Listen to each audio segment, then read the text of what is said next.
السلام علیکم ورحمۃ اللہ وبرکاتہ نحمدہ ونصلی علی رسولہ الکریم اما بعد فاعوذ باللہ من الشیطان الرجیم بسم اللہ الرحمن الرحیم۔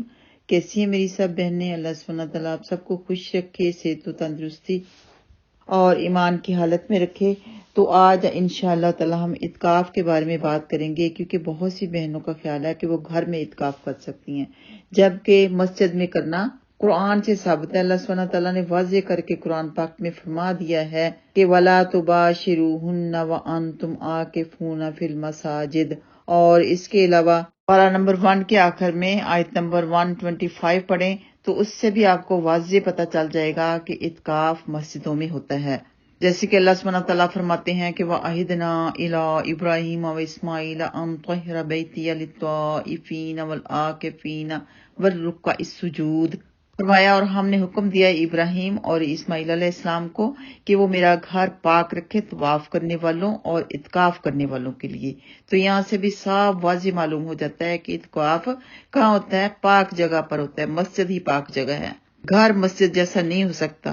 مسجدوں میں پیسفل سا ماحول ہوتا ہے، جبکہ گھروں میں شور و گل ہوتا ہے۔ تو اللہ سبحانہ تعالیٰ کے ساتھ خاص تعلق جوڑ لینا ہوتا ہے اعتکاف میں بیٹھنے سے، جو کہ گھر میں اس طرح پھر تعلق ٹوٹ سکتا ہے، بار بار آپ ڈسٹرب ہو سکتے ہیں۔ اعتکاف کے اصل اور لغوی معنی ہے کہ خود کو روک لینا، بند کر لینا، کسی کی طرف اس قدر توجہ کرنا کہ چہرہ بھی اس سے نہ ہٹے وغیرہ۔ اور آخر میں یہ بھی وضاحت کرنا ضروری سمجھتی ہوں کہ ازواج محترات رضی اللہ تعالیٰ عنہم اجمعین، نبی پاک صلی اللہ علیہ وسلم کی پیاری پیاری بیویاں بہت ہی زیادہ پردہ نشین جو ہوا کرتی تھیں، وہ مسجدوں میں ہی ان کے لیے خیمے لگا کرتے تھے اعتکاف میں بیٹھنے کے لیے۔ اور نبی پاک صلی اللہ علیہ وسلم کی وفات کے بعد بھی انہوں نے مسجد میں ہی اعتکاف کیا۔ تو کوئی ایسی حدیث علماء اکرام کے نزدیک نہیں ہے کہ کسی نے گھر میں اعتکاف کیا ہو۔ اور مساجد والوں کو بھی چاہیے کہ عورتوں کے لیے بھی الگ سے اعتکاف کا بندوبست کیا کریں، کیونکہ مردوں کے ساتھ ساتھ عورتوں کے لیے بھی ضروری ہے کہ وہ اعتکاف کے لیے بیٹھیں۔ انہیں بھی اللہ سبحانہ تعالیٰ سے تعلق قائم کرنے کا ایسے ہی شوق ہے جیسے مرد حضرات کو شوق ہے، تو ان کی فیلنگ کا خیال رکھا جائے اور مساجد میں ان کے لیے اعتکاف کا بندوبست بھی کیا جائے۔ اور یہ بھی ضروری ہے کیونکہ فتنوں کا آج کل دور ہے، بہت زیادہ فتنے بڑھ رہے ہیں، تو اگر کسی فیمیل کا محرم مسجد میں اعتکاف کے لیے بیٹھا ہو تبھی وہ اعتکاف کے لیے مسجد میں بیٹھے، اور صرف اکیلی ایک عورت مسجد میں اعتکاف کے لیے نہ بیٹھے، کچھ عورتیں ہوں، کافی ساری عورتیں ہوں تب بیٹھ جائیں۔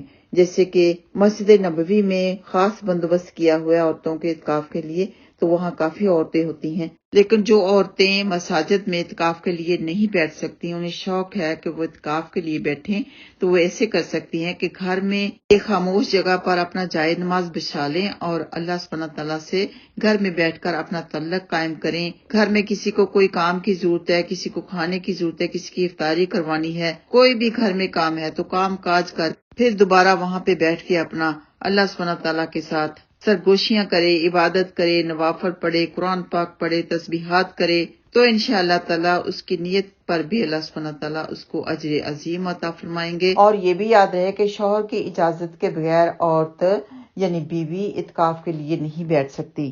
اور یہ بھی تحقیق کر لی جائے کہ پورا کا پورا بندوبست ہے بھی مسجد میں اگر بیٹھنا ہے تو عورتوں کے لیے وہاں ہر قسم کی سہولت ہونی چاہیے۔